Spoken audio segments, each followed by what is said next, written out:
നമസ്കാരം, എല്ലാവർക്കും സച്ചൂസ് ടേസ്റ്റി വേൾഡിലേക്ക് സ്വാഗതം. ഇന്ന് കുറച്ച് മുരിങ്ങയില കിട്ടി. അതിനെ ഞാൻ നന്നായി വൃത്തിയാക്കി 2-3 വെള്ളം നല്ലതുപോലെ എൻ്റെ പൊടിയൊക്കെ മാറ്റി കഴുകിയെടുത്തു. എന്നിട്ട് അത് ആ വെള്ളമെല്ലാം മാറിപ്പോവാൻ ഇതുപോലുള്ള ചെറിയ ഹോളുള്ള പാത്രത്തിൽ വെച്ചു. ഒരു മൺചട്ടി എടുത്തു, അതിൽ കുറച്ച് വെളിച്ചെണ്ണ ഇട്ടു, പിന്നെ കടുവും ഇട്ടു.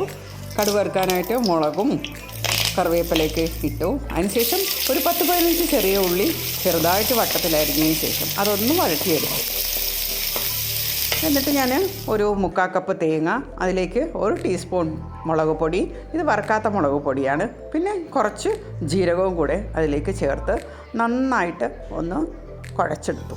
അല്ലെങ്കിൽ നല്ലപോലെ ഒന്ന് തിരുമ്മി അതെടുത്തു. വളരെ ചെറുതായിട്ട് തിരികിയ തേങ്ങ ആയതുകൊണ്ടാണ് ഞാൻ കൈവച്ച് ഇങ്ങനെ കുഴച്ചെടുക്കുന്നത്. അല്ലെങ്കിൽ മിക്സിയിൽ നമുക്ക് ഒന്ന് അരച്ചെടുക്കാം.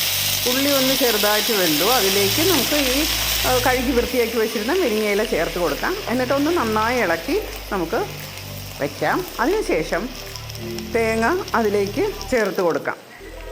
ഇനി നമുക്കിതിലേക്ക് കുറച്ച് ഉപ്പും കൂടെ ചേർക്കാം. മീഡിയം ഫ്ലെയിമിൽ അടച്ച് വേവിക്കാം. ഏകദേശം 1 മിനിറ്റിന് ശേഷം നമുക്കിത് തുറന്ന് നോക്കാം. കുറേ വെന്തിട്ടുണ്ട്. അപ്പോൾ നമുക്കിത് നന്നായിട്ടൊന്ന് ഇളക്കി നല്ല മിക്സ് ചെയ്ത് ഇത് വയ്ക്കാം.